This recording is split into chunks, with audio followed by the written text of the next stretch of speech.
Stress eating itu kan orangnya makan terus, tidak kenal waktu, tidak kenal pilihan makanan yang sehat.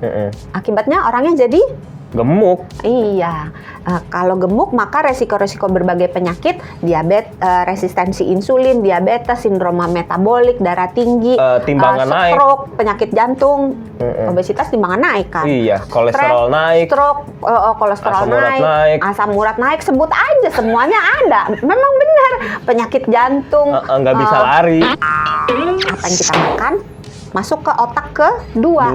Otak kedua ngobrol sama otak pertama. Nah, ketika kita makan makanan yang tinggi gula, tinggi garam, tinggi lemak jahat, rendah serat, maka bakteri yang ada di saluran pencernaan kita.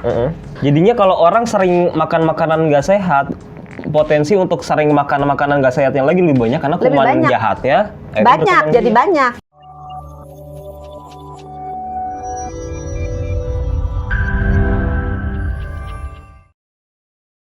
Jadinya kalau orang sering makan makanan nggak sehat, potensi untuk sering makan makanan nggak sehat yang lagi lebih banyak karena kuman jahatnya jadi banyak. Gitu. Nah, kuman jahat ini bisa minta dalam tanda kutip ke otak kita untuk nyari makanan buat dia. Jadi si kuman jahat ini ngasih sinyal ke otak, cari dong itu donat, cari dong permen, cari dong biskuit gitu kan. Jadi si kuman jahatnya ini karena jumlahnya banyak memberi sinyal kepada otak supaya kita cenderung memilih makanan yang tidak sehat untuk makanannya dia. Jadi itu lingkaran setan yang terus-terus. Waduh, dan itu akhirnya bisa memicu stres lah ya intinya ya. Pasti bahaya dong ya kalau makanan-makanan yang pemicu stres tuh ya. Bahayanya ya bisa itu tadi ya, kemana-mana ya, ke fisik tadi ya, bikin kegemukan, bikin berbagai penyakit yang terkait dengan kegemukan juga meningkat. Kalau gitu ada nggak makanan yang bisa meredakan stres? Makanan yang meredakan stres, makanan-makanan yang sehat sih sebenarnya ya.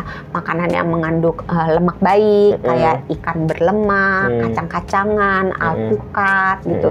Terus makanan yang mengandung serat, buah-buahan, sayur-sayuran, dan makanan yang mengandung berbagai antioksidan. Itu sama juga sih ada di buah dan sayur. Cuma yang menjadi masalah nih, banyak masyarakat yang menganggap kalau makan buah dan sayur ya udah makan misalnya sawi deh, kan sawi paling banyak digunakan ya, atau makan kol gitu kan, karena kita beli mie goreng, nasi goreng kan pakai sawi, beli mie pangsit juga pakai sawi gitu kan.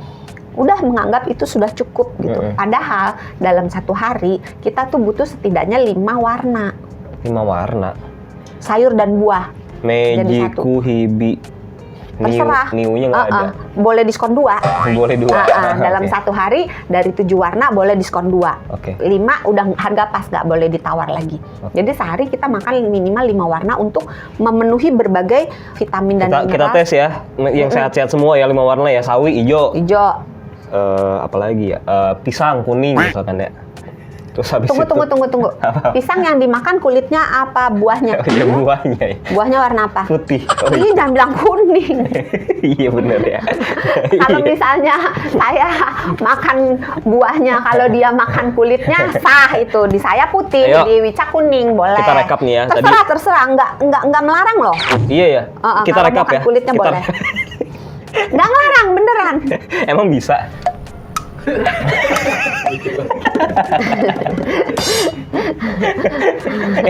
Soalnya zaman sekarang itu banyak kan makanan-makanan yang aneh kayak kulit semangka, ternyata dimakan katanya enak. Saya belum pernah nyoba sih. Saya pernah nonton video di TikTok soalnya. Ada yang makan. Kalau cuma nonton nggak sah. Sama kulitnya simpanse yang makan. Kalau yang kulit itu kulit pisang juga jangan-jangan berarti dia konten yang ditonton itu area-area simpanse. Kita rekap tadi sawi hijau, misalkan buah pisang putih. Terus apa lagi? Kuning terserah, jeruk. Kuning, jeruk. Jeruk dalamnya apa? Dalamnya warna apa? Putih. Kuning ya? Ya udah kuning, anggap aja kuning lah, jeruk. Tapi masa makan buah-buah mulu? Ini gue jadi curiga, gue yang kurang sekolah apa? Yang selain buah dok, lauk misalkan. Sayur? Enggak, kan tadi. Wortel. Wortel, wortel. Oren ya. Cabe. Cabe. Cabai warnanya apa? Merah, tapi Ya sehat kan nggak? belum. Sehat, cabai itu banyak ini sepanjang, jangan banyak-banyak. Kalau cuma sedikit gak apa-apa. Tomat. Itu aja udah 5 tuh ya, udah mencukupi berarti ya. Apa namanya ungu? Terong. Oh iya. Banyak itu sayur. aja berarti udah mencukupi ya. Tuh kalau tadi Iya. yang kita bilang ya 5 warna. Oke. Putih tadi udah ya. Yang hitam? Hitam. Oh ini apa Coklat. namanya ayam gosong. Oke dok, terakhir kalau gitu tips dari Dokter Santi untuk mengelola hubungan antara stres dan makanan? Tadi kan saling berhubungan ya. Karena stres dan makanan itu hubungannya timbal balik, stres bisa menyebabkan pilihan makanan buruk, pilihan makanan yang buruk bisa menyebabkan stres, maka itu kalau nggak dibereskan akan seperti lingkaran setan, terus saja nggak berhenti-berhenti. Jadi cut di salah satu, mau di-cut dari kedua belah pihak jauh lebih baik. Kalau nggak sanggup, cut dulu dari salah satu pihak. Apakah kita memilih dulu makan makanan yang sehat, supaya dengan sendirinya pelan-pelan tapi pasti stresnya akan mereda, atau kita cut di stresnya, maka dengan sendirinya pilihan makanannya akan menjadi lebih baik, atau cut dua-duanya, stresnya diberesin, pola makannya diberesin. Jauh lebih baik kalau dua-duanya. Cara mengubah ini pola makan? Cara mengubah pola makan gimana? Pilih makanan-makanan yang ini kalau pada awal ya kan susah ya, dari kita doyannya makanan yang nggak sehat, terus tiba-tiba suruh makan salad gitu kan, gitu kan, suruh makan sayur bening, gitu kan. Ya udah, coba aja memulai, nggak usah muluk-muluk gitu. Coba aja 1 minggu 1 perubahan, misalnya. Saya mau menambah 1 jenis sayur setiap hari. Jadi biasanya cuma sawi doang. Terus ya udah ditambahin lah timun, tambahin seledri, boleh.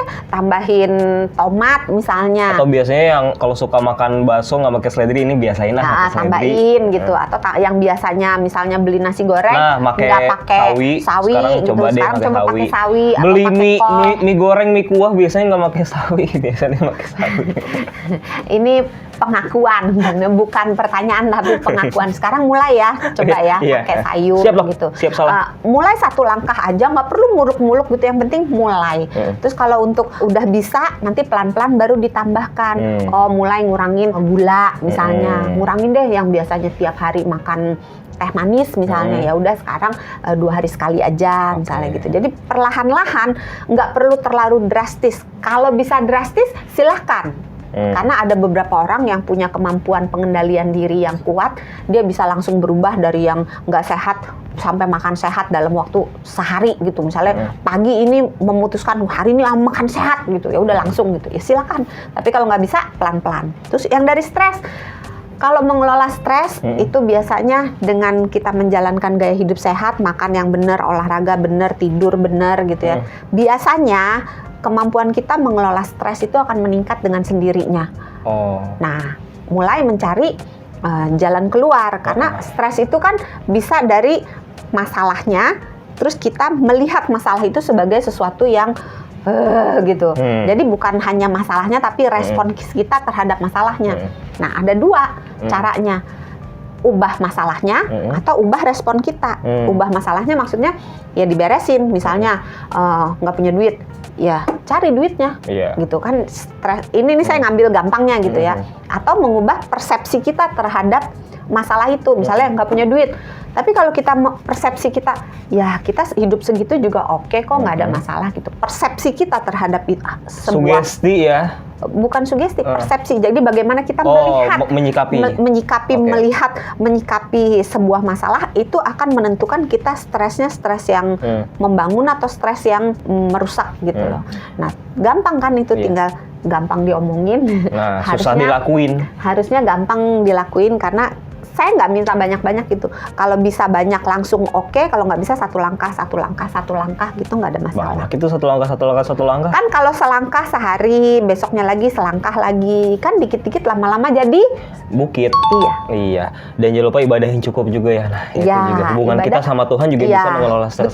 Betul. Masya Allah, tabarakallah. Ya, itu dia sahabat semua. Dan jangan lupa juga nggak cuma hubungan kita ke atas ya, tapi juga ke sesama. Jadi punya hubungan yang keluarga, teman, atau orang lain kita nolong atau ditolong. Luar biasa. Itu dia pembicaraan saya dengan Dr. Santi, dokter sekaligus motivator kita untuk hari ini. Jangan lupa untuk di-subscribe terus channel YouTube-nya Sonora FM 92. Nanti kita bakalan membahas lagi topik-topik yang lainnya. Kalau tuh ada yang mau request boleh ya? Boleh di bawah. Komen, Dok, bahas ini. Nanti kita nggak akan pertimbangkan. Kalau gitu Nggak kita akan ketemu lagi. pertimbangkan. Sony Wicaksono pamit. Dokter Santi, Jangan lupa jaga kesehatan. karena sehat itu mudah, sehat itu murah.